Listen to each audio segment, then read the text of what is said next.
looking beyond the Fiesta Bowl into 2022, Notre Dame was able to retain, thanks to Marcus Freeman and his newly formed coaching staff, a pretty high-end recruiting class for 22 on National Signing Day. And then, Nathan, there was a commit that came in, speaking of safety play at a high level, at the high school level, Peyton Bowen. So Peyton Bowen's actually committing, or he's announcing on January 1st. Okay. And I think he's down to Notre Dame, Alabama, Oklahoma, and USC. But it seems to be trending well for Notre Dame overall in that recruitment. They've done a really good job. They actually have offered two of his teammates in the 2023 cycle as well, Jackson Arnold, who's a quarterback who Notre Dame's heavily involved with as well, and Ryan Yates, another defensive back.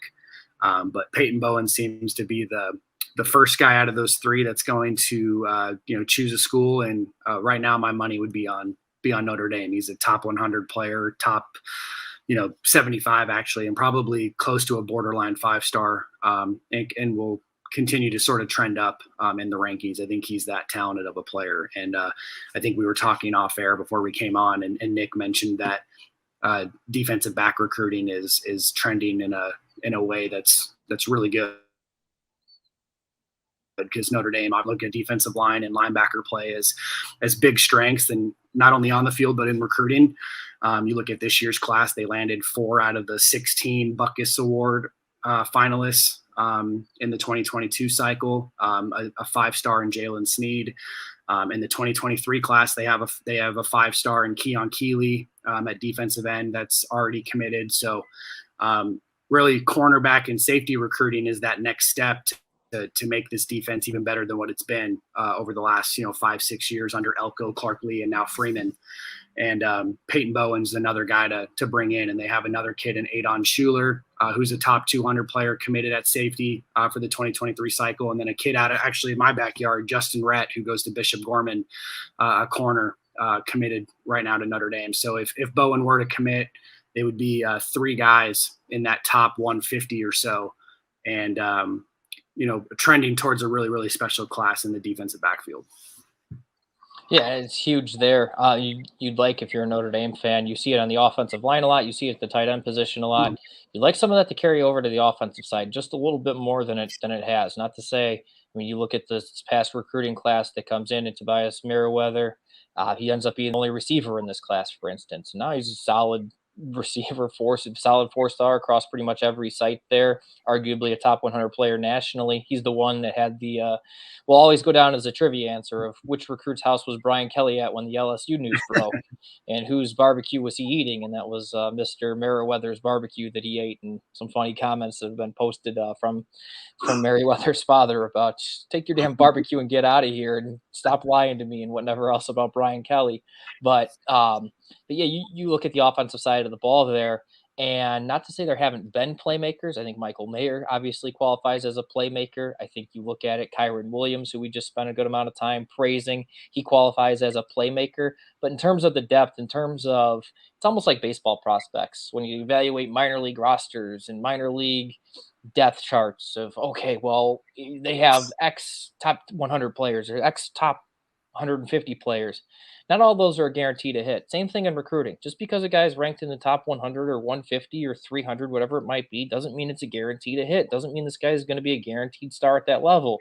But you accumulate more and more and more, and you're bound to hit on more and more and more as well. It's as simple as that. And Notre Dame just, it hasn't been that same way offensively outside of the offensive line and really the tight end position compared to other positions there offensively. And that's where I'd like to see this, where I'm excited to with Marcus Freeman and what he said about recruiting and how every assistant's going to have to be front and forward about recruiting the offense, specifically the skill players on the offense, taking a step in their abilities once they get on campus, not just in terms of development. That's what gets me excited about the future of this team. And it kind of goes back to what I mentioned in regards to defensive back recruiting. I mean, linebacker, defensive line's been there, and defensive back recruiting was kind of what was holding them back. I mean, outside of a couple guys. I mean, obviously we're just talking about how Kyle Hamilton's, a special talent, but they don't consistently land those guys. And like you mentioned, Nick, they don't have the depth to really accumulate injuries and guys not hitting. And on offense, I mean, obviously you have offensive line recruiting, which is probably the best in the country, if not, or very close to it. Tight ends there. In reality, I think running backs there as well. I mean, their running backs have been very good over the last few cycles, and I think it's getting even better on a consistent basis where they're bringing in, even 2 guys a lot of the cycles and they're hitting.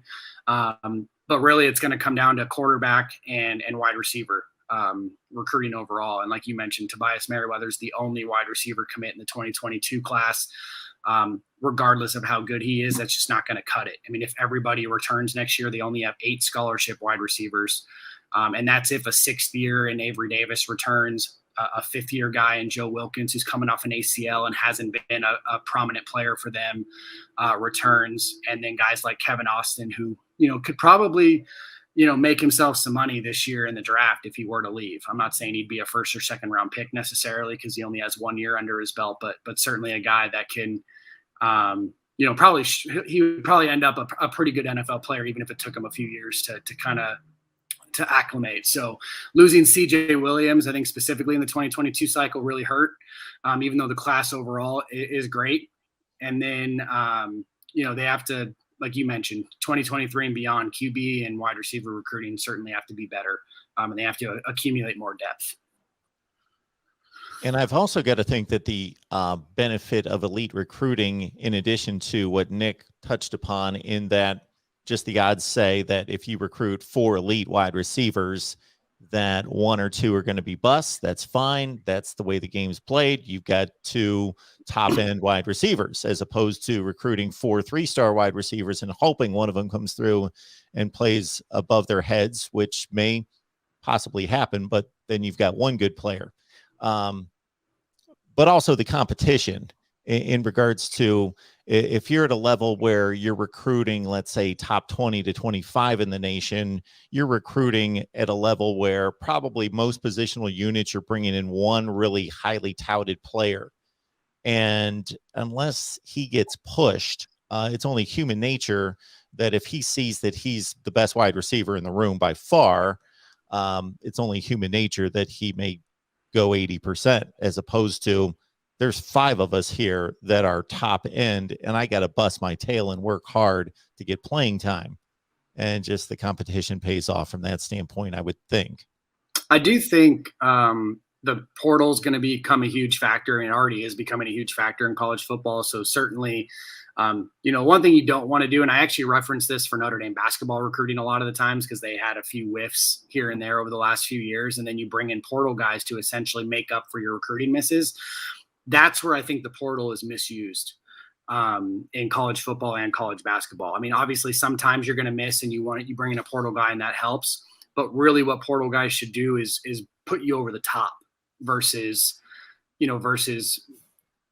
trying to account for, recruiting misses. So for example, this year, if Tobias Merriweather is the only guy that they end up signing in 2022, when he's a senior, you either got to have a lot of freshmen and sophomores and juniors contributing that are also really good, or you have to have a few portal guys that you've brought in over the years. And there's been some people that have made some good points that, next year Notre Dame's probably going to be fine at receiver if all those guys come back. They should have quality depth. They should have quality talent. But it's the years after that where Kevin Austin will be gone. Braden Lindsey will be gone. Joe Wilkins will be gone. Avery Davis will be gone. That's 4 guys that are out the door 100% next year, regardless if, they play well or not.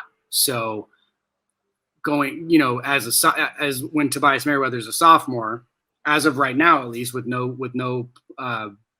guys in the portal and nobody in the 2023 class that we can at least speak of as of now, you have 4 guys. And that's where I don't think portal guys should be 100% counted on.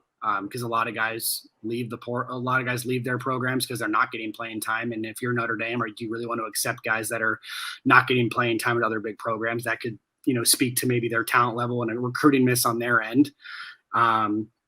So yeah, no, it's interesting, but the portal is going to be important. And I think moving forward, at least it can put you over the top if you recruit at a high level as well. Yeah, you've seen it a little bit with Notre Dame, but the thing with Notre Dame that you have to remember is, as of now, and this maybe it does change going forward, but as of right now, in terms of people that they take in the transfer portal, it's got to be a student that's technically a graduate student. So it limits compared to when you look at what so many other programs are doing, what other colleges and universities are doing and letting in. They have a different set of rules that they have put in place of in order for a player to transfer in what they have to be going through. So it does limit them at that. Not to say that they haven't gotten benefits from it. Obviously, Jack Cohn is one of those. Nick McLeod comes to mind here in recent years of being one of those guys.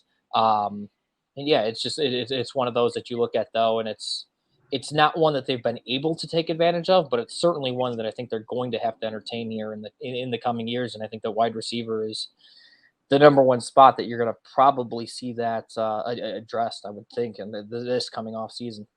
And I think with quarterback, you mentioned Jack Cohn. I think that's a good example of what I mentioned. And, Notre Dame hasn't whiffed on QBs. And they brought in QBs, a couple guys that transferred out because they weren't getting playing time. A few guys have maybe not worked out as well as hoped. Jack Cohn, I wouldn't say put him over the top this year because obviously they're not playing for a national championship. I don't think Jack Cohn's necessarily a national championship winning quarterback, but he certainly stabilized the program.